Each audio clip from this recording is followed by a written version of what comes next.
जय भीम। सभी साथियों को मेरा प्यारा भरा जय भीम। मैं सिद्धार्थ प्रबुद्ध ग्लोबल आम्बेडकराइट्स के आज के इस सेशन में आपका एक बार फिर से मैं स्वागत करता हूँ।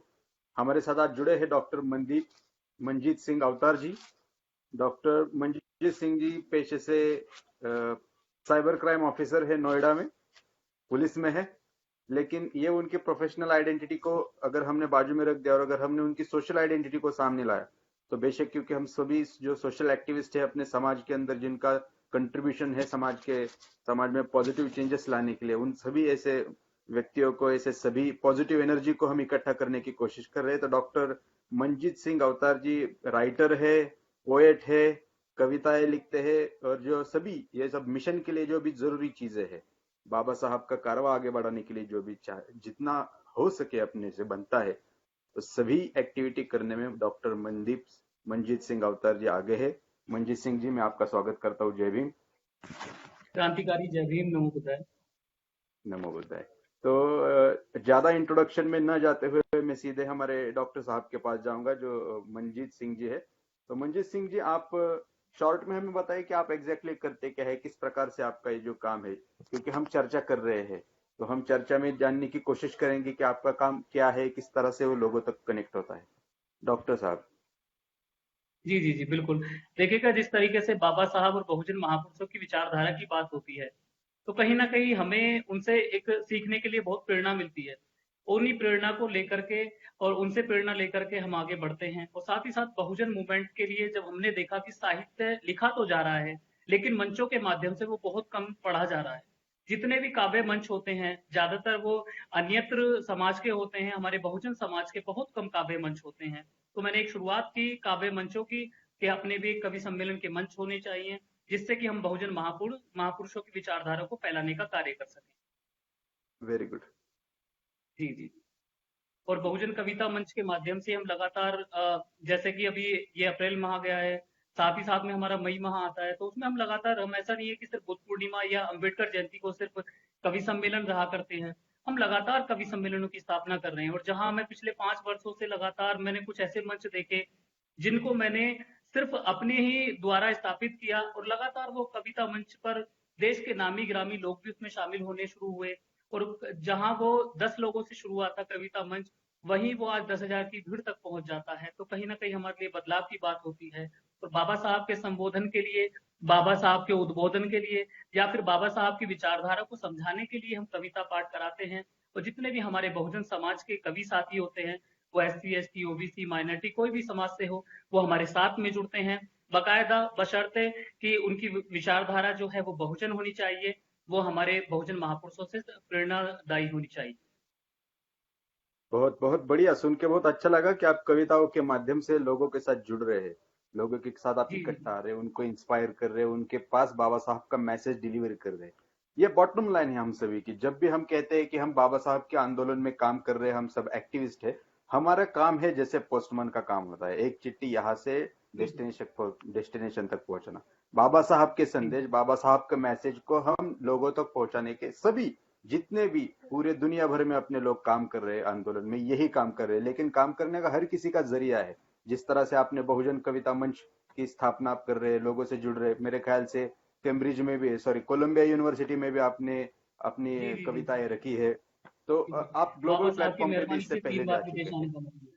जी जी। ये बहुत बढ़िया बात है। देखो, बाबा साहब ना होते तो हम ना होते, सीधी सी बात है। बिल्कुल बाबा बिल्कुल। साहब ने एजुकेशन लिया, बाबा साहब ने आंदोलन खड़ा कर दिया, बाबा साहब ने एक नेशन क्रिएट किया, और उससे सभी जो पॉलिसीज बाबा साहब ने किया, एक कॉन्स्टिट्यूशन अपने सामने रखा जो लोगों के लिए जी है, पीपल फ्रेंडली बुक है।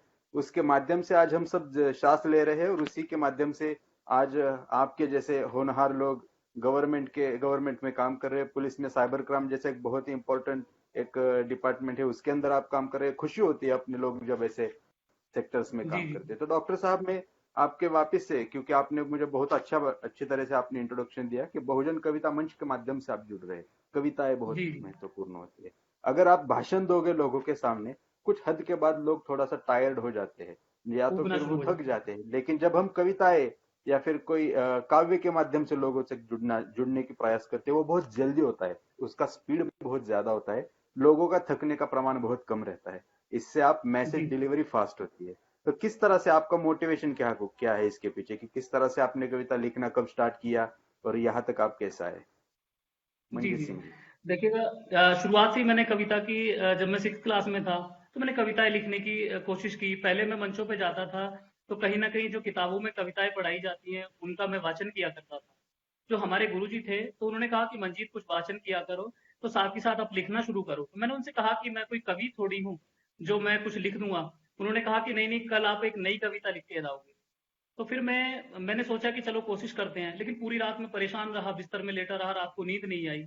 लेकिन मैं कविता नहीं लिख पाया। 3 दिन लगातार मुझे ऐसे ही बीत गए। लेकिन एक दिन ऐसा आया कि उन्होंने कहा कि आपको पनिशमेंट के तौर पर, जब गुरुजी नाराज हो गए, तो उन्होंने कहा कि आपको पनिशमेंट के तौर पर आपको कविता लिख कर लानी है। तो उन्होंने कहा कि सिर्फ आप बाबा साहब के चित्र को देखना और कविता लिखना, कुछ भी आपके मन में आता है तो वो लिखना शुरू कर देना, और आप 100% कविता लिख पाओगे। तो मैंने कहा ठीक है, मैं आजमा के देखता हूँ। तो गुरुजी की बात, मैं रात को जैसे मैंने सोने की कोशिश की, तो उससे पहले मैंने बाबा साहब के चित्र को देखना शुरू किया। जब मैंने बाबा साहब का चित्र देखा, तो देखते ही देखते मेरे मन में खुद ही, मतलब एक तरीके से अंदर की भावना बाहर निकल के आ गई। मेरी एक कविता बहुत प्रसिद्ध हुई थी, तो उसकी शुरुआत में 2 पंक्ति निकल के आ गई कि वाह रे बाबा साहब कमाल कर दिया, वाह रे बाबा साहब कमाल कर दिया, और कुछ भी ना थे माला माल कर दिया। जब मैं डबल बेड पर लेटा हुआ था, अच्छे बिस्तर पर लेटा हुआ था, और बहुत अच्छा, मतलब शानदार वातावरण घर का था, तो बाबा साहब के चित्र को देखकर मैं उन्हें नमन करते हुए कह रहा था कि वाह रे बाबा साहब तुमने कमाल कर दिया, और कुछ भी ना थे माला माल कर दिया, और रेंगते फिरते थे हम सड़क पर, अरे रेंगते फिरते थे हम जमीन पर, तन पर कोई वस्त्र ना था, अरे रेंगते फिरते थे हम जमीन पर, तन पर कोई वस्त्र ना था, और संविधान लिखकर तुमने धमाल कर दिया। वाह रे बाबा साहब तुमने कमाल कर दिया। और कल कल गले में मटका, कमर पे झाड़ू थी, जो हमारा इतिहास रहा था कि कल, अरे कल गले में मटका कमर पे झाड़ू थी रे, कल गले में मटका कमर पे झाड़ू थी, आज तो गले में टाई जेब में रुमाल कर दिया। वाह रे बाबा साहब तुमने कमाल कर दिया। तो बाबा साहब से मुझे कहीं ना कहीं उनके चित्र से बहुत बड़ी प्रेरणा मिली, और कविता लिखने का कारवा जो है वो लगातार आगे बढ़ता रहा। और मैं 17 वर्ष की आयु में आया, तो प्रथम बार मुझे विदेश जाने का मौका मिला। जब मैं विदेश जाने के लिए जा रहा था, क्योंकि नीली क्रांति के हम लोग हैं, बहुजन क्रांति, जैसा कि आपने ये ऐप भी जो डाउनलोड किया था ब्लू जींस नाम से, तो मैं कहता हूँ, लोग कहते हैं कि भी नीले रंग के पीछे मंजीत तुम क्यों पढ़ते हो, तो मैंने उन्हें बताने की कोशिश की, नीले रंग का महत्व बहुत ज्यादा होता है। क्योंकि जब तथागत बुद्ध के शासन की बात की जाए, तो कहीं ना कहीं उनके जो पंचशील का कलर था, उसमें एक रंग आता है नीला, जो समानता का प्रतीक होता है। जब बाबा साहब अपनी पार्टी का ध्वज स्थापित करते हैं, तो कहीं ना कहीं पूर्णतः वह नीला होता है। और आप, एक बात और मैं आपको बताना चाहूंगा प्रबुद्ध जी, कि आप देखिएगा कि जब आप कहते हैं कि खून का रंग कैसा होता है, तो लोग कहते हैं कि खून का रंग लाल होता है, लेकिन मैं उनको भी बताने की कोशिश करता हूँ कि खून का रंग लाल नहीं होता, खून का रंग भी नीला होता है। तो वो कहते हैं कि आप तो विज्ञान को पलटने की बात कर रहे हैं, आप इसको तथ्य को स्वीकार नहीं कर रहे हैं। तो मैं उनसे बताने की कोशिश करता हूँ, और उनको प्रूव करके दिखाता हूँ कि खून का रंग नीला कैसे होता है। कि आप किसी व्यक्ति को चोट मारिएगा, आप किसी व्यक्ति को चोट मारिएगा, और चोट मारने के बाद उस व्यक्ति का खून शरीर से बाहर मत निकलने दीजिएगा। तो जब वह खून शरीर से बाहर नहीं निकलेगा, तो आपकी त्वचा नीली पड़ जाएगी, जिसको देसी भाषा में कह देते हैं कि ये तो नील पड़ गया। तो कहीं ना कहीं खून का रंग इस प्रकार से नीला होता है। और 17 वर्ष की आयु में जब मुझे विदेश आने का मौका मिलता है, ऊपर देखता हूँ आसमान का रंग नीला होता है, नीचे देखता हूँ तो कहीं ना कहीं समुद्र का रंग नीला होता है, हाथ में मेरे मोबाइल होता है, फेसबुक पे स्टेटस लगाने की कोशिश करता हूँ, तो कहीं ना कहीं फेसबुक का रंग नीला होता है। तो तब कहीं पंक्ति निकलती है, कहता हूं मैं कि जब 7 समुंदर नीले हों, जब 7 समुंदर नीले हों, नीली हो अपनी आशा, और नीला झंडा नीली चाहत नीली अपनी अभिलाषा, अरे 7 समुंदर नीले हों, नीला झंडा नीली चाहत नीली अपनी अभिलाषा, अरे नीले का ही परचम फहरे गीत यही बस गाते हैं, अरे नीले का ही परचम फहरे गीत यही बस गाते हैं, ए भीमराव हम कोटि कोटि तुमको शीश झुकाते हैं, ए भीमराव हम कोटि कोटि तुमको शीश झुकाते हैं। बहुत बढ़िया, बहुत बढ़िया। बाबा साहब के सामने हम शीश झुकाते हैं। शीश झुकाने का मतलब ही है, जिस बंदे के, जी, जिस इंसान की वजह से आज हम खुली सांस ले रहे हैं, जिस तरह से आपने 17 की आयु में आप प्रदेश विदेश गए, तो ये सभी जी, बात है। जी, बाबा साहब का काम जो है वो किसी शब्दों में बयान करना बहुत, मतलब वो शब्द कम पड़ जाते हैं उसके लिए। तो जितना आप बोले, जितना आप लिखे, जितना आप करे, वो सब कम है। इसलिए हमें ज्यादा से बिल्कुल। ज्यादा लिखना चाहिए, पढ़ना चाहिए, बोलना चाहिए। लिखने के लिए पढ़ना भी जरूरी होता है।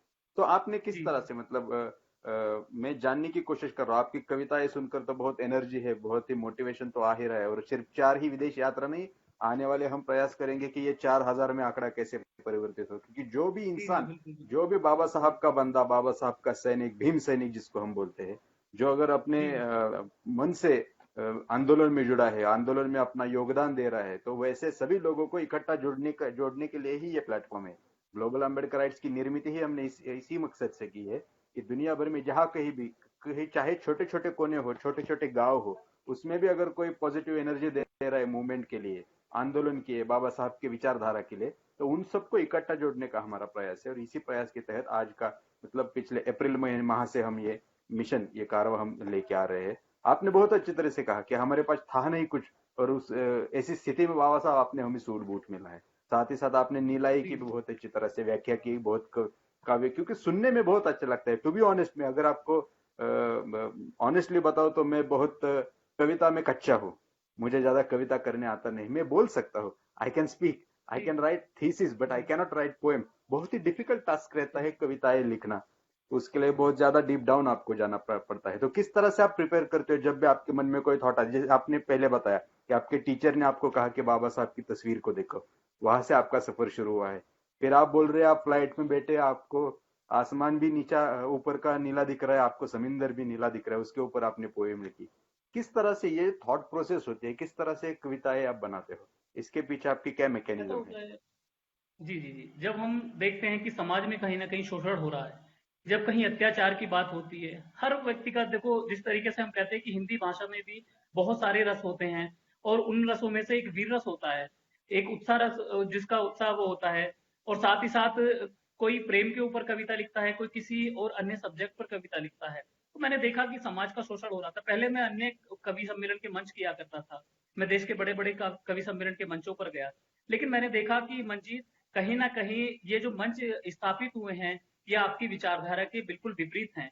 तो मैंने उन मंचों को त्यागने की कोशिश की, और सोचा कहीं ना कहीं अपने मूवमेंट में कि मैं जिस तरीके से अच्छी जिंदगी गुजर बसर कर रहा हूँ, न जाने मेरे देश के कितने करोड़ों बहुजन आज भी इस सुविधा के लिए तरस रहे हैं। और अगर हम कुछ नहीं दे सकते तो अपने शब्दों के माध्यम से शायद आरक्षण के ऊपर प्रहार हो रहा था। मैंने देखा कि देश में तरह तरह के अत्याचार हो रहे थे। मैंने देखा कि महाराष्ट्र की शिरडी में जब एक हमारा बहुजन साथी जय भीम का संबोधन करता है तो उसको मौत के घाट उतार दिया जाता है। मध्य प्रदेश में एक रेडियो पर एक साइकिल पर रेडियो रख करके वो जय भीम का गीत सुनता है तो उसकी दबंगों द्वारा मृत्यु कर दी जाती है। मैंने देखा कि इसी देश के अंदर हरियाणा के फरीदाबाद के सुनपैठ गांव में दो जिंदा बच्चों को, अबोध अबोध मासूम बच्चों को जिंदा जला दिया जाता है।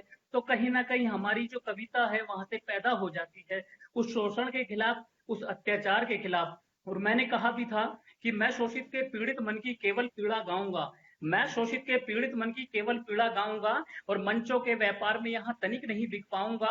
अरे कैसे कह दूं भीमराव के लायक हम सब बेटे हैं, इतने जुल्मों को सहकर भी हाथ धरे हम बैठे हैं। अरे शायद तुम में, शायद शायद शायद तुम में ऊधम सिंह सा खून नहीं बच पाया है, अरे शायद तुम में ऊधम सिंह सा खून नहीं बच पाया है, या फिर तुमने मनुवाद का फर्जी पाउडर खाया है, या फिर तुमने मनुवाद का फर्जी पाउडर खाया है। और मूल निवासी राजा थे हम, शासक कौम हमारी थी। प्रभुत्व जी, आपने देखा होगा कि जो 5000 साल का हमारा गुलामी का इतिहास होता है, उससे पहले हम इस देश के शासक हुआ करते थे, उससे पहले हम इस देश के राजा हुआ करते थे। लेकिन ऐसी क्या स्थिति आई कि हम लोग गुलाम बनने पर मजबूर हो गए। तो उस स्थिति को, इतिहास की कविता को मैंने लिखने की कोशिश की, और आपके ग्लोबल अंबेडकर राइट पेज के माध्यम से अपने बहुजन समाज के सभी प्रशंसकों तक इस कविता को पहुंचाने की कोशिश करता हूं, और बताता हूं कि हमारा इतिहास क्या था। कि मूल निवासी राजा थे हम, शासक कौम हमारी थी, अपना ही सिक्का चलता था, अपनी ही सरदारी थी। लेकिन चंद विदेशी देखो भारत में घुस आए जी, जादू टोना टोट का जाने क्या क्या साथ में लाए जी। अरे शूद्र बताया हमको, हमने सेवा भाव निभाया था, उनकी सेवा की खातिर तो झूठन तक भी खाया था। अरे शूद्र बताया हमको, हमने सेवा भाव निभाया था, उनकी सेवा की खातिर तो झूठन तक भी खाया था। अरे सेवा भाव का देकर झांसा, सेवा भाव का देकर झांसा हमें लाचार बना दिया। अरे सेवा भाव का देकर झांसा हमें लाचार बना दिया, और ऐरे गहरे नत्थू खैरों को सरदार बना दिया, ऐरे गहरे नत्थू खैरों को सरदार बना दिया। और हम भी ठहरे, हम भी ठहरे प्रबुद्ध जी, अगर उसी दिन हम शस्त्र उठा लेते, उसी दिन हम एक विरोध का स्वर अपना लेते, तो शायद हमें गुलामी का जीवन जीने की आवश्यकता नहीं पड़ती। उस दिन अगर बाबा साहब जैसा कोई पैदा हो जाता, शायद एक विरोध का स्वर देश में उठ जाता, तो शायद हमें गुलामी का जीवन जीने की आवश्यकता नहीं होती। तो तब कहता हूं कि हम भी ठहरे, अरे हम भी ठहरे भोले भाले, अपना शासन दे डाले, अरे हम भी ठहरे भोले भाले, अपना शासन दे डाले, साम्राज्य सिंहासन संग अपना आसन दे डाले। अरे बोलो शोषित, इतने सारे कष्ट कैसे सह पाए, हजारों साल की गुलामी में बोलो कैसे रह पाए। अरे जात पात की गहरी खाई उसको पाट भी सकते थे, अरे जात पात की गहरी खाई, जात पात की गहरी खाई उसको पाट भी सकते थे, और जो हाथ उठाता शोषित पर वो हाथ काट भी सकते थे, जो हाथ उठाता शोषित पर वो हाथ काट भी सकते थे, जो हाथ उठाता शोषित पर वो हाथ काट भी सकते थे। कि समय समय पर बहुजनों ने खून की कीमत चुकाई है, देशभक्ति से ओत-प्रोत हो गोली सीने खाई। किसी ने कहा कि मनजीत सिंह अवतार, देश के अंदर तुम्हारा क्या योगदान है? किसी ने कहा, जब लोग पूछते ना, आपने पूछा ना कि आपके अंदर कविता की प्रेरणा कहां से आती है, आप कविता कहां से लिखते हैं?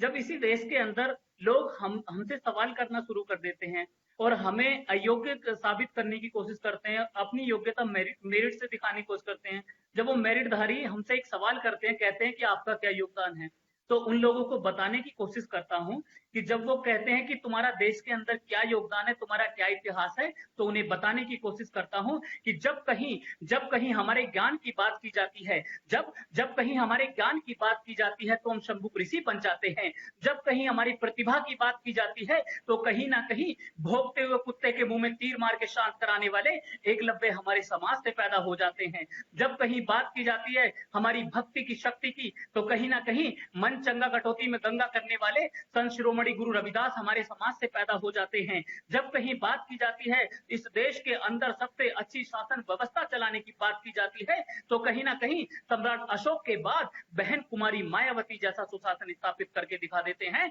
और जब कहीं बात की जाती है इस देश के अंदर हमारी शक्ति की, हमारी शौर्य की, तो कहीं ना कहीं 7 समुंदर पार जनरल डायर के सीने में गोली दागने वाले शहीद ऊधम सिंह हमारे समाज से पैदा हो जाते हैं। जब इस देश के अंदर राजनीतिक गुरु की बात की जाती है या जमीन पर बैठे हुए व्यक्ति को तख्त पर बैठाने की बात की जाती है, बहन कुमारी मायावती को भी 4 बार मुख्यमंत्री बनाने की बात की जाती है, तो कहीं ना कहीं बड़े डिटेक्टर हमारे पास मान्यवर काशीराम साहब पैदा हो जाते हैं।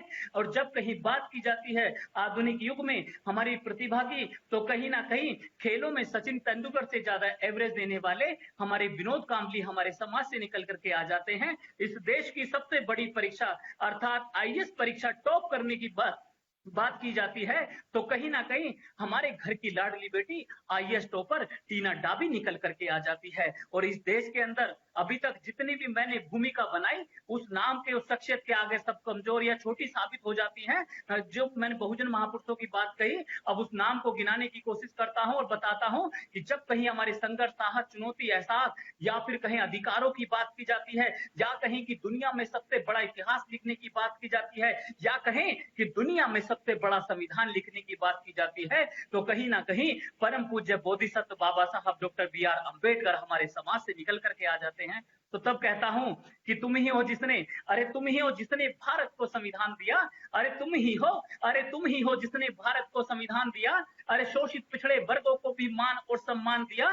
भीमराव से बुद्धिजीवी बिरसा वाले बाण तुम्ही, पेरियार से बुद्धिजीवी बिरसा वाले बाण तुम्ही, इतिहासों को गढ़ने वाले पुरा और पाषाण तुम्ही, रमा तुम्ही हो, झलकारी हो, तुम सावित्री बाई हो, भीमराव को जनने वाली तुम तो भीमा बाई हो, अरे तुम फूले हो, तुम साहू हो, अरे जनगण मंगल दायक हो, अरे तुम फूले हो, तुम साहू हो, जनगण मंगल दायक हो। और उठो धरा के मूल निवासी, अरे उठो धरा के बहुजनवासी, देश के तुम ही नायक हो, उठो धरा के बहुजनवासी, देश के तुम ही नायक हो, उठो धरा के बहुजनवासी, देश के तुम ही नायक हो। क्यों? कोरे गांव के इतिहासों को गढ़ने वाले तुम ही तो हो। आपने देखा कि 500 महार 28,000 पेशवाओं पर भारी पड़े थे। कहीं ना कहीं हमारा शौर्य हमारे इतिहास से दर्शाता, हमारे इतिहास को दर्शाता है। तो तब कहता हूं कि कोरे गांव के इतिहासों को पढ़ने वाले तुम ही तो हो, कोरे गांव के इतिहासों को गढ़ने वाले तुम ही तो हो, भीमराव से ज्ञानशील को पढ़ने वाले तुम ही तो हो, माता दीनो हो, संत गाड़गे तुम ही। और एक बात जो हमारे बहुजन महापुरुष हैं, हमारे समाज के कुछ युवा उनके नाम तक नहीं जानते, जिन्होंने समय समय पर अपने जो हमारे बहुजन महापुरुष पैदा हुए इस देश के अंदर, उन्होंने अपना बलिदान दिया और समाज को जागरूक करने की कोशिश की। आपके ग्लोबल अम्बेडकर राइट पेज के माध्यम से उनको बताने की कोशिश करता हूँ, अपने बहुजन महापुरुषों के इतिहास को गिनाने की कोशिश करता हूँ कि कोरेगांव के इतिहासों को गढ़ने वाले तुम ही तो हो, भीमराव से ज्ञानशील हो, पढ़ने वाले तुम ही तो हो, माता दीन हो संत गाड़गे, माता दीन हो संत गाड़गे तुम ही काशी राम बने। अरे माता दीन हो संत गाड़गे तुम ही काशी राम बने, और नागपुर की दीक्षा भूमि अपनी चारों धाम बने। माता दीन हो संत गाड़गे तुम ही काशी राम बने, और नागपुर की दीक्षा भूमि अपनी चारों धाम बने। अरे सम्राट अशोक पे पूरी दुनिया, सम्राट अशोक पे पूरी दुनिया करती आज शोध है। अरे सम्राट अशोक पे पूरी दुनिया करती आज शोध है। और गर्व से कहो हम बौद्ध हैं, हम बौद्ध हैं, हम बौद्ध हैं, हम बौद्ध हैं। गर्व से कहो हम बौद्ध हैं, हम बौद्ध हैं, हम बौद्ध हैं। गर्व से कहो हम बौद्ध हैं। बहुत बढ़िया। डेफिनेटली गर्व से कहना चाहिए कि हम बौद्ध है भाई, हम बुद्धिस्ट है। बाबा साहब ने हमें ये जी नया धर्म, ये नया जन्म दिया है, एक नई विचारधारा दी है, जो विचारधारा हमें आगे देखने के लिए, आगे बढ़ने के लिए, ताकतवर जीना, सम्मान से जीना सिखाने के लिए हमें सिखाती है, हमें उद्युक्त करती है, हमें बिल्कुल। प्रेरणा देती है। बहुत अच्छी तरह से आपकी कविताएं बहुत ही स्ट्रांग है। जहां तक कि मैं महाराष्ट्र से बिलोंग करता हूँ, कहीं भी दुनिया में जब भी हम यूथ की बात करते हैं, जब भी कॉलेज में अपने लड़के होते हैं, वो कविताएं लिखते हैं, तो कविताओं से यही सब बातें निकलती है। शोषण का हजारों साल का जो इतिहास है, उस इतिहास, वो दमनकारी व्यवस्था के बाद बाबा साहब ने जिसको खत्म कर दिया, और उसके बाद जो डेमोक्रेसी हमारे सामने एक नया मॉडल सबके सामने ला। इंडिया के लिए ये तो सब कुछ नया था। यहाँ की जो संस्कृति जी थी, यहाँ का जो कल्चर था, वो तो पूरा विषमतावादी था, वो तो पूरा अनजस्टिस से, पूरा डिफरेंट काइंड ऑफ नेचर था। यहाँ पे लोगों को, एक बंदे को दूसरे बंदे के समान नहीं माना माना करते थे। बाबा साहब ने जी सब जी व्यवस्था ही बिल्कुल। बदल डाली। चातुर्वर्ण का पूरा मनोरा ही बाबा साहब ने तोड़ दिया। उसके बाद बाबा साहब के गुरु भी वही था, आपने उन सभी का जिक्र किया। यही है बहुजन आंदोलन जो है। जब हम बाबा साहब की बात करते हैं, बाबा साहब का जो मिशन है, बाबा साहब का आंदोलन यही है। और साथ ही साथ आपने उसके ये बात, इस मुद्दे पर भी आपने ध्यान दिया। आपने आपकी कविता के जी माध्यम जी से आपने बताने की कोशिश की कि इसके जो कमर्शियल, ये सब चीजों से आप हटके हैं। हम सोशल आंदोलन करने में यकीन रखते हैं। हम अपना कंट्रीब्यूशन, हम बिल्कुल। अपना उत्साह, हम अपना जितना भी बन सके उतना हम पूरी तरह से निष्ठा से देते। बाबा साहब ने कहा था भाई की मला निष्ठावान लोकांची गरज आहे। मुझे ऐसे लोग चाहे जो जिनके ऊपर मैं भरोसा कर सकूं। उनकी नॉलेज की कमी में भर दूंगा बाद में, उनके अंदर में वो नॉलेज वगैरह सब डाल दूंगा, लेकिन उनकी निष्ठा है बहुत महत्वपूर्ण है। अगर वो निष्ठा में आदमी, वो इंसान अगर स्ट्रांग है, तो वो आंदोलन आगे लेके जाएगा। साथ ही साथ बाबा साहब ने कहा था ये विचार भी इसी तरह से है। अगर विचारों को अगर हमने जैसे पेड़ को हमने बड़ा करने के लिए उसको पानी देते हैं, उसको उसका प्रोटेक्शन करते हैं, उसके देख रेख करते हैं, उसी तरह से विचार का भी। विचार अगर आप एक समय से दूसरे समय तक ले जाने के लिए कोई व्यवस्था नहीं खड़ा करोगे, अगर आप विचारों का प्रसार नहीं करोगे, तो विचार देखिल मर जाएंगे, जी विचार देखिल खत्म हो जाएंगे। अगर ये थॉट्स, अगर ये विचार खत्म हो गए, तो इंसान के जीने के लिए कोई गाइड नहीं रहेगा, फिर अंधकारमय जीवन की ओर इंसान बढ़ेगा। बाबा साहब के आंदोलन की बहुत खास बात है। इस आंदोलन में जब भी नए लोग आते हैं, कॉलेज से होके आते हैं, यंगस्टर्स आते हैं, कविता के माध्यम से बहुत ज्यादा जुड़ते हैं। यहाँ तक कि अगर आपने बिल्कुल। महाराष्ट्र के बारे में आपने जिक्र किया, नामदेव ढसा, जिनका नाम कविता के, जब भी हम कविता की बात करते हाँ हैं, उनकी नामदेव कविताएं प्रसाद। बहुत ही, बिल्कुल। दलित पैंथर के जो संस्थापक रहे हैं, बहुत ही जबरदस्त विद्रोही कविता। महाराष्ट्र में जो जी विद्रोही, या जी फिर इंडिया में जब भी विद्रोही कविता की बात आती है, तब पैंथर का नाम आता है। दलित पैंथर ने विद्रोही बिल्कुल। बिल्कुल कविताएं की निर्मित की। और ये जो सभी विद्रोह है, ये क्यों है भाई? हम क्यों फूलों के कलर पे हम कविताएं क्यों नहीं करते? क्योंकि ये करने के लिए टाइम सही नहीं बात है। है। हमें जिंदा इंसानों की कदर करनी चाहिए। हमें लोगों के बिल्कुल बारे बिल्कुल। में, लोगों के सब्जेक्ट के ऊपर एड्रेस करने वाली कविताएं करनी चाहिए। और बाबा साहब का आंदोलन, बाबा साहब का मिशन हमें यही सब चीजें सिखाता है। बहुत अच्छा लगा आप जब भी कविताएं हमें बता रहे हैं, सैंपल के तौर पे आप बता रहे हैं, बहुत ही स्ट्रांग मैसेज यहाँ से जाता है। कविताएं जब तक जी पॉजिटिव वे से डिलीवर नहीं हो जाती, बहुत बार कविताएं बुक के अंदर बंद रह जाती है, लोग पढ़ नहीं पाते, लोगों के पास वो किताबें पहुंचते नहीं। लेकिन आप जैसे जब लोग खुद के सामने आते हैं, बहुजन कविता मंच के माध्यम से लोगों तक जुड़ने का प्रयास करते हैं, उससे क्या होता है कि आप सिर्फ किताबों तक ही सीमित नहीं रहते। वो किताबों का भंडार आप जनता के पास अलग मेथडोलॉजी से आप लेके जा रहे हैं। तो बहुत अच्छी तरह से आपने बिल्कुल। हम बिल्कुल आपको आपने दो तीन कविताएं लिखी। क्या मुझे ये भी जानना है कि कॉलेज के साथ साथ, मतलब अभी ये आपका पूरा डिफरेंट काइंड ऑफ, मैंने जब आपके फेसबुक देखे, मुझे रंजीत भाई ने बोला कि डॉक्टर मंजीत सिंह अवतार जी है, उनको हमने इनवाइट करना है। आप उनसे बात कीजिए। मैंने आपका फेसबुक है, मैंने यार सोचा ये तो पुलिस में है, तो ये बंदा हमारे साथ क्या बात करेगा, क्योंकि पुलिस वालों के पास तो ज्यादा जी टाइम जी। होता नहीं है। तो किस तरह से आप टाइम मैनेजमेंट करते हो, ये भी हमें थोड़ा सा जानने को ऐसा है मिला। देखिएगा, जो हमें समय भी मिल पाया है, पुलिस की नौकरी भी अगर हमें मिली है, तो कहीं ना कहीं वो बाबा साहब की देन है। मैं आपको एक छोटी सी हल्की सी बात बताने की कोशिश करूंगा कि लोग आरक्षण पे सवालिया निशान उठा देते हैं। एक आरक्षण की कविता मैं आपके पेज के माध्यम से जरूर सुनाऊंगा, क्योंकि वो विश्व प्रसिद्ध कविता है। और जब जब मोस्ट आंदोलन वेलकम। की बात की जाती है, आंदोलन को लेकर के साथ चलने की बात की जाती है, मैं किसी भी मंच पर होता हूँ तो इस कविता को जरूर कहने की कोशिश करता हूँ, क्योंकि वो जी मेरे लिए 7 साल पुरानी कविता है, लेकिन आज भी वही सब्जेक्ट बना हुआ है बरकरार। हमारे आरक्षण पर आघात आज भी किया जा रहा है। तो मैं बताने की कोशिश करता हूँ कि लोग कहते हैं कि आरक्षण आरक्षण आरक्षण के खिलाफ बोलने की कोशिश करते हैं। आपने कहा कि नौकरी और ये दोनों मैनेज कैसे होता है, तो मैंने नौकरी को इसलिए खूंटी पर टांग देता हूँ, क्योंकि अगर आज ये नौकरी मिली है तो मुझे बाबा साहब के आरक्षण की बदौलत मिली है। और कहीं आरक्षण पर आघात किया जाता है, आरक्षण पर वार किया जाता है, तो मैं शांत नहीं बैठूंगा, चाहे मुझे मुझे बेशक कोई भी कदम क्यों ना उठाना पड़े। जब मैं छोटा था तो लोग कहते हैं कि इस देश में अनेकों योजनाएं चलती हैं, लेकिन कोई भी योजनाएं हम काफी पुअर फैमिली से बिलोंग किया करते थे, और मम्मी अकेली घर की सदस्य थी, प्रधान जो कमाने वाली थी। कहीं ना कहीं हमारे घर में खाने के लिए एक समय भोजन है, एक समय भोजन नहीं है। कोई पेंशन, कोई योजना, कोई गरीबी हटाओ का आंदोलन का कोई नारा हमारे घर के लिए कोई कामयाब नहीं रहा। लेकिन काम आया तो क्या, कि उनके घर के सबसे छोटे बेटे, 4 भाइयों में सबसे छोटा मैं था, तो मुझे आरक्षण के नाम पर जो नौकरी मिली, वो बाबा साहब की बदौलत मिली। तो मैं सोचता हूँ कि शायद उस समय वो आरक्षण ना होता, तो जिस तरीके से देश में विभिन्न योजनाएं जो देश में चला करती हैं, वो हमें नहीं मिल पाई थी, वो सुविधा हमें नहीं मिल पाई थी। इसी तरीके से अगर मैं आरक्षण शुदा व्यक्ति नहीं होता, तो शायद आज ये नौकरी भी नहीं होती। और ये लोग हमारी नौकरी से अब से पहले इन्होंने सवालिया जो जवाब करने की कोशिश नहीं की, क्योंकि 1956 में बाबा साहब, जब जब बाबा साहब का परिनिर्वाण हुआ, 1950 में बाबा साहब ने संविधान में आरक्षण अर्थात प्रतिनिधित्व का एक प्रावधान लागू किया।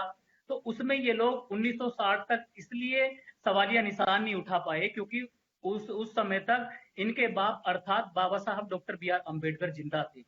लेकिन इन्होंने देखा कि 70-80 का युग आया, तो हमारे समाज के लोग सी ग्रेड के कर्मचारी बन रहे थे, बी ग्रेड के अधिकारी बन रहे थे।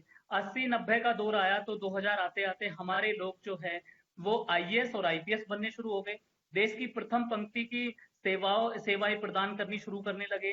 तो इन लोगों को लगा कि अब लोग जो ये नीचे थे ये तो ऊपर आने शुरू हो गए, अब हमारे लोगों में परिवर्तन आना शुरू हो गया, हम ऊंचे ऊंचे बंगलों में रहना शुरू हो गए, हम लंबी लंबी गाड़ियों से चलना शुरू हो गए। तो इन लोगों को लगा कि अब आरक्षण पर चोट की जाए। अब तक हम गुलामी का जीवन जी रहे थे, तो इन्होंने कोई हम पर सवालिया निशान नहीं उठाया। लेकिन आज वही लोग जब देखते हैं, जब हमारा कोई व्यक्ति हमारे समाज का आरक्षण पा करके नौकरी पर चला जाता है, तो ये लोग कहा करते थे, अरे ये तो भीख वाला है, अर्थात आरक्षण को भीख का नाम दे दिया जाता था। और आज आपने देखा सिद्धार्थ जी, वही लोग आरक्षण की लाइन में लगे हुए हैं। तो तब कहीं एक कविता कहने की कोशिश करता हूं कि अजब निराले लोग देश में तकती अपनी टांग रहे, अजब निराले लोग देश में तकती अपनी टांग रहे, अरे अजब निराले लोग देश में तकती अपनी टांग रहे, और हमें भिखारी कहने वाले आज भीख है मांग रहे। अरे अजब निराले लोग देश में तकती अपनी टांग रहे, और हमें भिखारी कहने वाले आज भी कह मांग रहे। जिनको आरक्षण वाले वो बोल यहाँ ना भाते हो, जो आरक्षण विरोधी जैसे गीत सदा ही गाते हो। आरक्षण अधिकार हमारा हमने कीमत चुकाई है, मेहनत का ये फल मिला खैरात ना हमने पाई है। हमने सदियों से माटी को, जो लोग कहते हैं कि आरक्षण हमें भी चाहिए, आज ही मनजीत सिंह अवतार आरक्षण शुदा व्यक्ति है, अपना आरक्षण आज ही त्याग देगा। लेकिन जो काम हमने किया, मैं 5000 साल नहीं कहूंगा, मात्र 5 साल हमारे जैसा एक काम करके दिखा दो, आज ही मैं अपना आरक्षण त्यागने के लिए कोशिश कर दूंगा। बताने की कोशिश करता हूं कि अजब निराले लोग देश में तकती अपनी टांग रहे, हमें भिखारी कहने वाले आज भी कह मांग रहे। जिनको आरक्षण वाले वो बोल यहाँ ना भाते हो, जो आरक्षण विरोधी जैसे गीत सदा ही गाते हो। आरक्षण अधिकार हमारा हमने कीमत चुकाई है, मेहनत का ये फल मिला खैरात ना हमने पाई है। हमने सदियों से माटी को माँ जैसा सम्मान दिया, खूह से अपने सींच सींच कर हमने मेहनत करी, हमने खेत जोते, हमने हल चलाए। तो तब बताने की कोशिश करता हूं हमने सदियों से माटी को माँ जैसा सम्मान दिया, घूसे अपने सींच कर ऊंचा इसका मान किया। आरक्षण जो पाना है तो झाड़ू बांधे आओ जी, आरक्षण जो पाना है तो झाड़ू बांधे आओ जी, आरक्षण जो पाना है तो झाड़ू बांधे आओ जी। अरे सदियों से हमने खाई है, तुम भी झूठन खाओ जी, सदियों से हमने खाई है, तुम भी झूठन खाओ जी। और इन्होंने तो कहा था, ढोल गवार शूद्र पसुनारी सकल ताड़ना के अधिकारी। ये तो भला हो बाबा साहब का, जिन्होंने पूरा इतिहास बदल दिया। इसीलिए इनके पेट में दर्द होता है इस आरक्षण पर, इसलिए इनके पेट में दर्द होता है बाबा साहब doctor B are Ambedkar ji के नाम पर। तो तब कहने की कोशिश करता हूं कि अजब निराले लोक देश को एक काम, हमारे समाज की 70% महिलाएं आज भी इस कार्य को कर रही हैं। अगर वो चाहते हैं कि आज उन्हें आरक्षण चाहिए तो हमारे जैसा काम आज करके दिखा दें। आज ही मंजीत सिंह अवतार आरक्षण शुदा व्यक्ति आज ही अपना आरक्षण त्याग देगा कि अजब निराले लोग देश में तख्ती अपनी टांग रहे, हमें भिखारी कहने वाले आज भी कह मांग रहे। आरक्षण अधिकार हमारा, हमने कीमत चुकाई है, मेहनत का ये फल मिला, खैरात ना हमने पाई है, और ताड़न के अधिकारी हम हैं। अरे ताड़न के अधिकारी हम हैं, तुमने ही बतलाया था। और जात पात का भेदभाव भी तुमने ही सिखलाया था। अरे ताड़न के अधिकारी हम हैं, तुमने ही बतलाया था। जात पात का भेदभाव भी तुमने ही सिखलाया था। अपने और हमारे बीच के अंतर को तुम भरवा दो, अपने और हमारे बीच के अंतर को तुम भरवा दो। अरे अपने और हमारे बीच के अंतर को तुम भरवा दो, और अपनी माँ बहनों से तुम भी घर घर पोछा करवा दो, अपनी माँ बहनों से तुम भी झाड़ू पोछा करवा दो। और आरक्षण का तीर अगर जो, मैं तो कहता हूं कि छत्रपति साहू जी महाराज को आने में समय लग गया, बाबा साहब को आने में समय लग गया। आरक्षण की प्रक्रिया अगर पुराने समय में होती तो एक नाम जो प्रतिभा सिर्फ भारत देश की बनकर रह गई, वो पूरी दुनिया की प्रतिभा बनती। उसका नाम बताने की कोशिश करता हूं और आपका समर्थन चाहता हूं कि नाम मैंने अच्छा गिनाने की कोशिश की हो तो, कि ताड़न के अधिकारी हम हैं, तुमने ही बतलाया था। और जात पात का भेदभाव भी तुमने ही सिखलाया था। अपने और हमारे बीच के अंतर को तुम भरवा दो, अपनी माँ बहनों से तुम भी घर घर पोछा करवा दो। आरक्षण का तीर अगर जो, अरे आरक्षण का तीर अगर जो पूरा काल में तन जाता, आरक्षण का तीर अगर जो पूरा काल में तन जाता, आरक्षण का तीर अगर जो पूरा काल में तन जाता, तो एकलव्य का तीर हमारी अमिट निशानी बन जाता, एकलव्य का तीर हमारी अमिट निशानी बन जाता। ये लोग 10 लाख की भीड़ दिखाते हैं, वो कहते हैं कि आरक्षण को समाप्त किया जाए। इस देश में 85% बहुजन समाज के लोग होते हैं जो आरक्षण का उपयोग कर रहे हैं, आरक्षण का उपभोग कर रहे हैं। अगर ये चाहते हैं आरक्षण के लिए, जिस दिन ये 10 लाख की भीड़ दिखाते हैं, जिस दिन हमारे देश के 85% बहुजन जागरूक हो गए, तो शायद इस देश की कोई गली, कोई कोना, कोई मोहल्ला, कोई क्षेत्र नहीं बचेगा जहां पर नीला झंडा पटा नहीं मिलेगा आपको, जहां पर नीला ध्वज फहरता नहीं दिखेगा। और ये लोग आरक्षण के खिलाफ आवाज उठाते हैं। मैं कहता हूं प्रभु जी, आज हमें और आपको जागने की जरूरत है। ये आरक्षण के खिलाफ बोलते हैं, हमें साथ आने की जरूरत है। तब कहता हूं कि ताड़न के अधिकारी हमें तुमने ही बतलाया था, जात पात का भेदभाव भी तुमने ही सिखलाया था। अपने और हमारे बीच के अंतर को तुम भरवा दो, अपनी माँ बहनों से तुम भी घर घर पोछा करवा दो।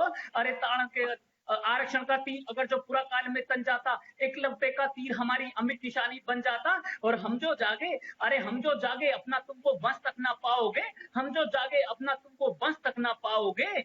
और अब की जो हुंकार भरी तो मिट्टी में मिल जाओगे। अरे हम जो जागे अपना तुमको वंश तक ना पाओगे, अब की जो हुंकार भरी तो मिट्टी में मिल जाओगे। अभी तक तो अपना एक अंबेडकर ही भारी है। अरे अभी तक तो जिस दिन सिद्धार्थ जी जैसे, मुझ जैसे नौजवान साथी इस देश की सड़कों पर निकलेंगे तो एक नया इतिहास जो 74 साल में साल में नहीं हुआ, एक नया इतिहास रचेगा। वो क्या इतिहास रचेगा आपको बताने की कोशिश करता हूं कि हम जो जागे अपना तुमको वंश तक ना पाओगे, अब की जो हुंकार भरी तो मिट्टी में मिल जाओगे। अभी तक तो अपना एक अंबेडकर ही भारी है, लाखों युवाओं में बसती भीम की चिंगारी है। अरे जिस दिन भीमराव सा दूजा कोई जब भारत में आ जाएगा, भीमराव सा दूजा कोई जब भारत में आ जाएगा, अरे भीमराव सा दूजा कोई जब भारत में आ जाएगा, तो मानो उस दिन अपना राजा दिल्ली गद्दी पाएगा, मानो उस दिन अपना राजा दिल्ली गद्दी पाएगा। पिछले 70-72 सालों में हमारे देश का एक भी प्रधानमंत्री दलित नहीं हुआ। क्यों? क्योंकि एक हमारा शोषण किया गया। और मैं तो कहता हूं कि आरक्षण का प्राविधान यहां भी होना चाहिए था। और एक बात आपको बताने की कोशिश करता हूं, मैं विदेश में गया था, मेरा कार्यक्रम था। मेरे लिए गौरवान्वित करने वाला एक क्षण यह था कि जब मैं विदेश में काव्य पाठ के लिए गया और रात में जब मैं पहुंचा, तो जब रात को डिनर कराया गया तो अंग्रेज साथी हमारे सबको डिनर करा रहे थे। पूरी दुनिया के 6 देशों के 12 कवि और शायर पहुंचे हुए थे। तो वहां पूछा गया कि आप लोग कहां से आए हैं, तो किसी ने कहा कि हम पाकिस्तान से आए हैं, किसी ने बताया कि हम इंग्लैंड से आए हैं।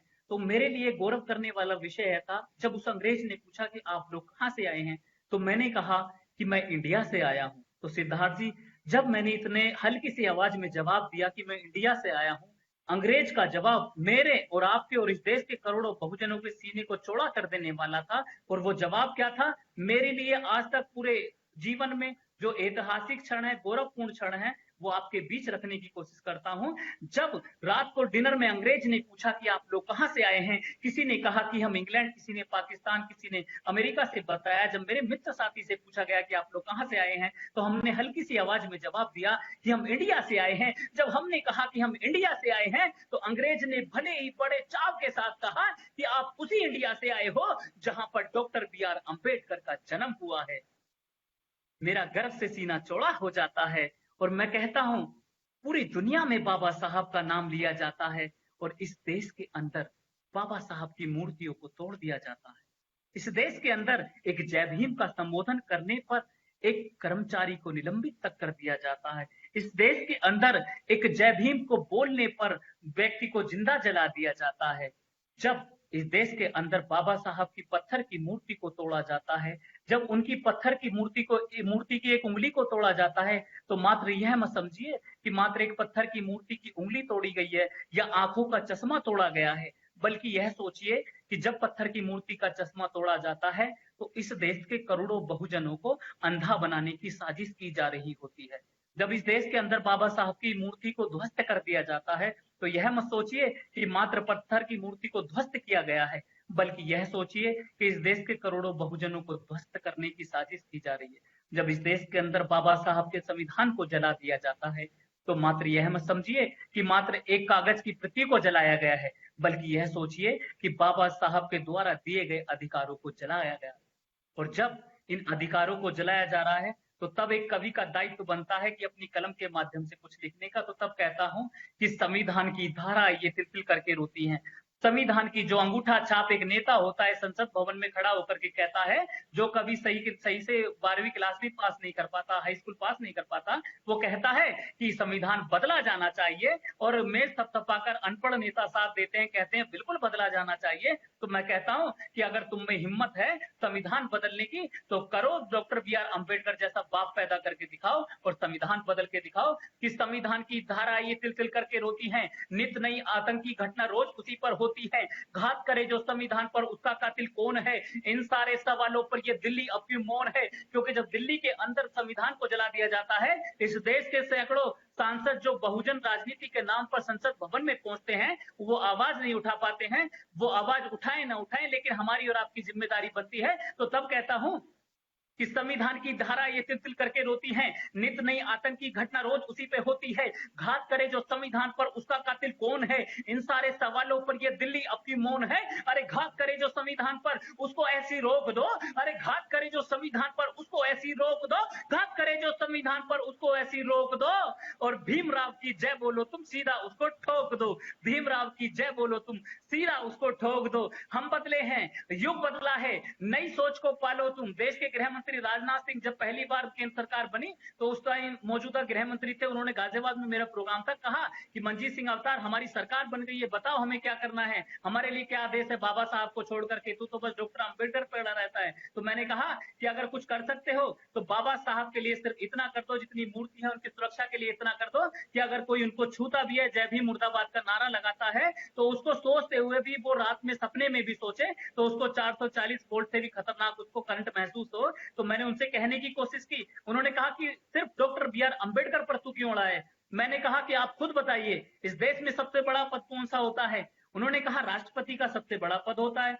मतलब राष्ट्रपति सबसे बड़ा होता है इस देश में पद। मैंने कहा फिर राष्ट्रपति किसको चलाता है? तो उन्होंने कहा कि राष्ट्रपति इस पूरे भारत देश को चलाता है। मैंने कहा बिल्कुल सही बात कही आपने मंत्री जी, कि सबसे बड़ा हुआ इस देश में, इस देश का सबसे बड़ा पद हुआ राष्ट्रपति का, और राष्ट्रपति से बड़ा हुआ यह देश, क्योंकि यह देश वो राष्ट्रपति चला रहा है। और मैंने कहा उससे बड़ा क्या होता है? तो उन्होंने कहा कि देश से बड़ा है इस देश का संविधान।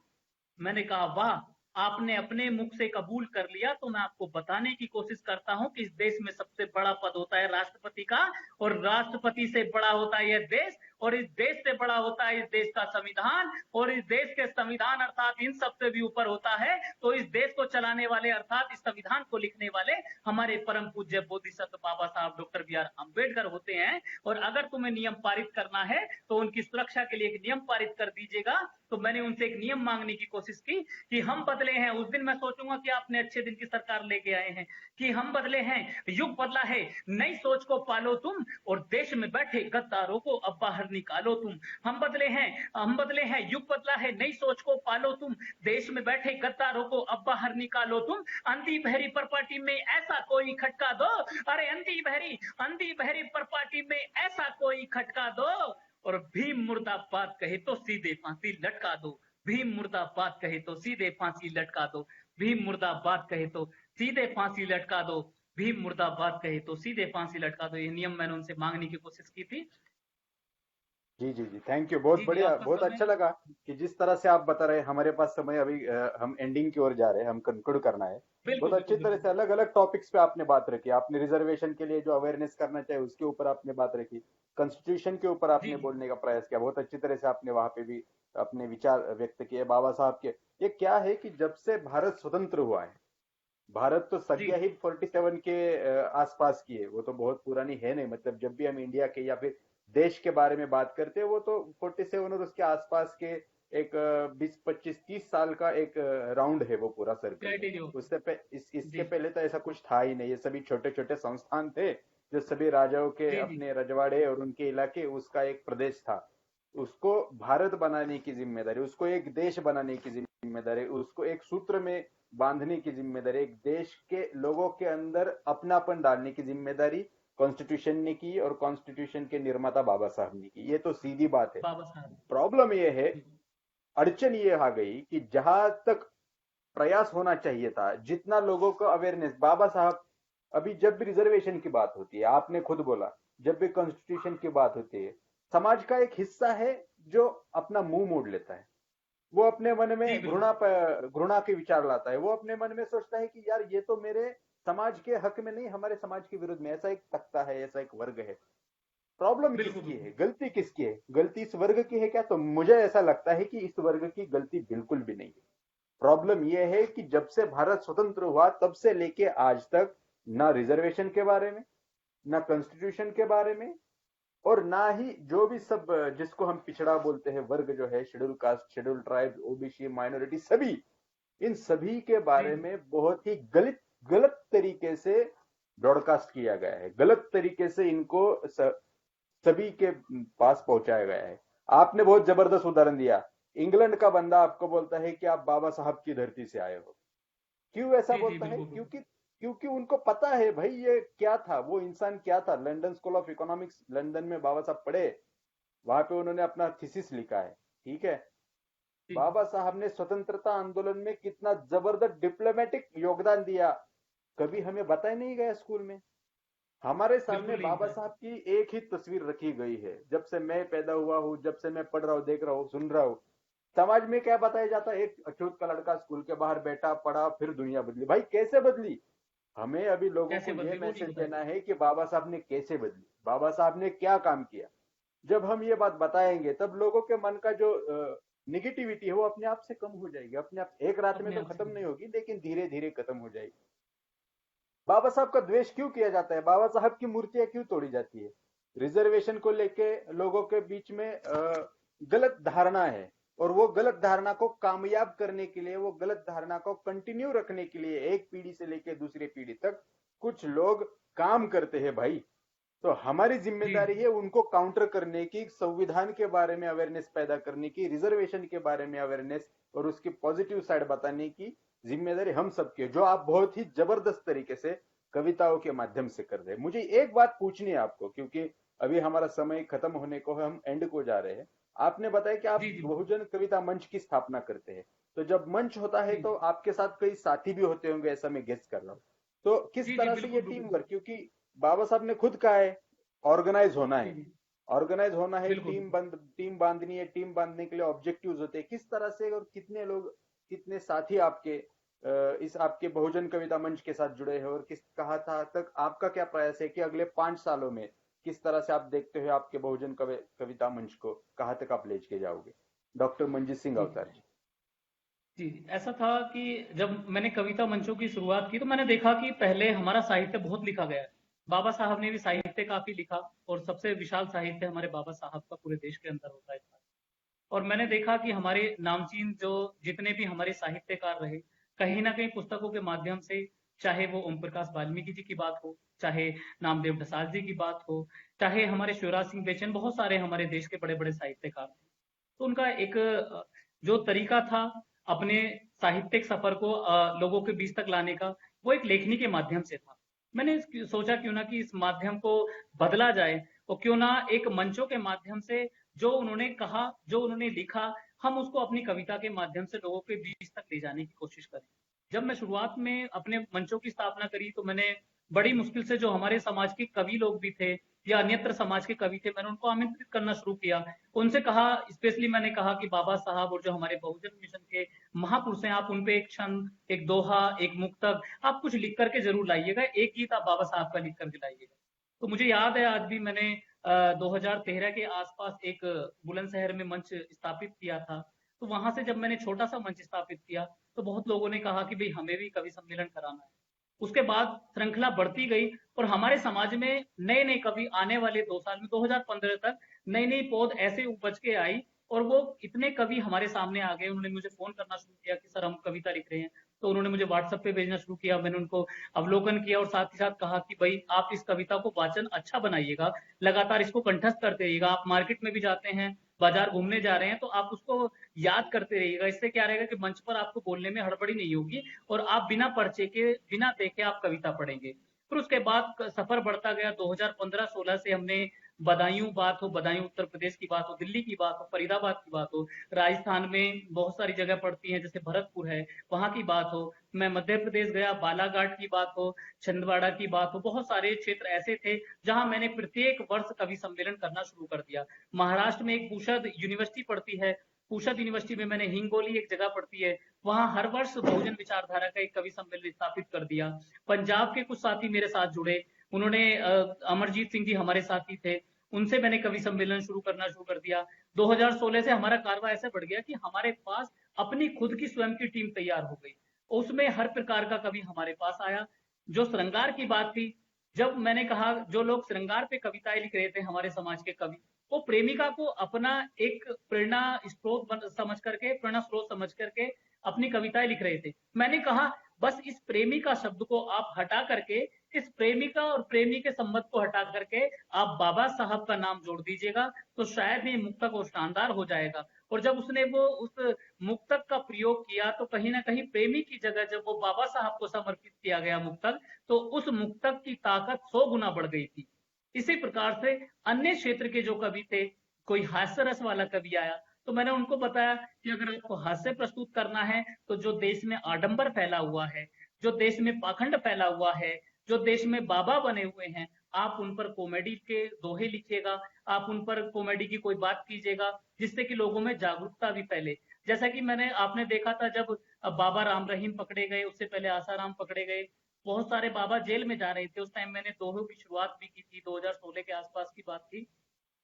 एक रामपाल बाबा जेल में डाले गए, तो मैंने तब कहा था कि रामपाल जी अब फंसे बन के झंडू बाम। एक हास्य के माध्यम से हम इसे लेकर के चले गए इस दोहे को, और लेकिन एक समाज में बड़ा संदेश भी था। 2 पंक्तियों में एक बड़ा संदेश था कि रामपाल जी अब फंसे।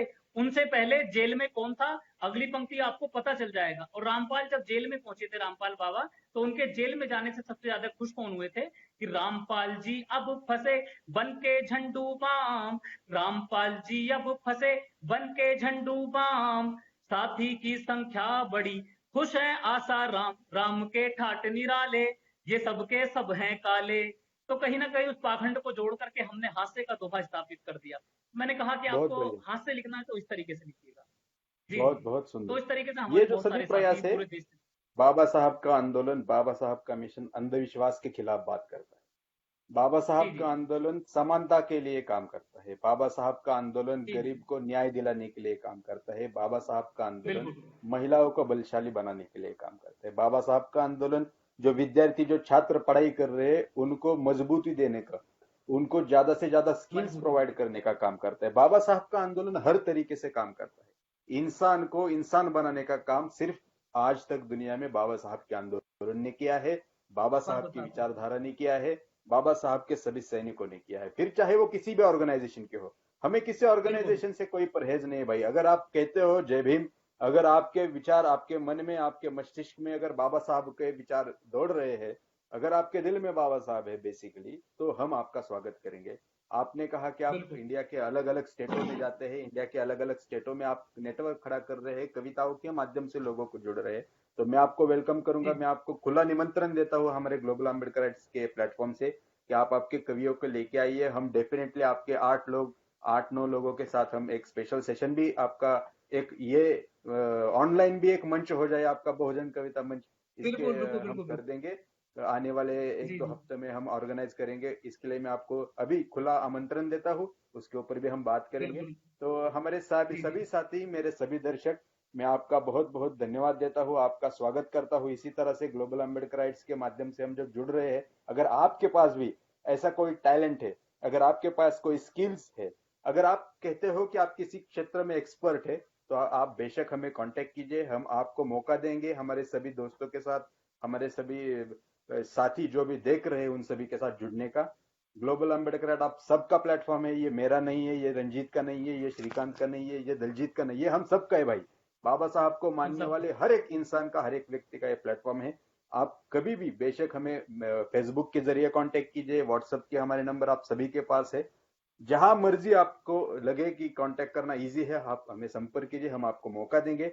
आज के शो में हमारे साथ डॉक्टर मंजीत सिंह अवतार जी जुड़े, बहुत ही एनर्जेटिक वे से। मुझे लगा नहीं कोई पुलिस वाला इतना कॉमेडी करके भी, इतना फनी वे से भी एंटरटेन करेगा, लेकिन एंटरटेन नहीं, ये भाई, ये अपना, अपने जो भाई है, बड़े भाई अपने, ये आंदोलन में है, ये बाबा साहब के विचारधारा को फैला रहे हैं। आप सभी, हम सभी हाथ में हाथ जोड़ेंगे और ज्यादा से ज्यादा लोगों को मिशन में लेके आएंगे। आपने फिर एक बार, बिल्कुल। हम और सभी ये जो, जी जी जी जी जी, सिद्धार्थ जी, कहिए कहिए। एक जी जी जी एक बात मैं अंत में कहते कहते एक बात और कहने की कोशिश करूंगा।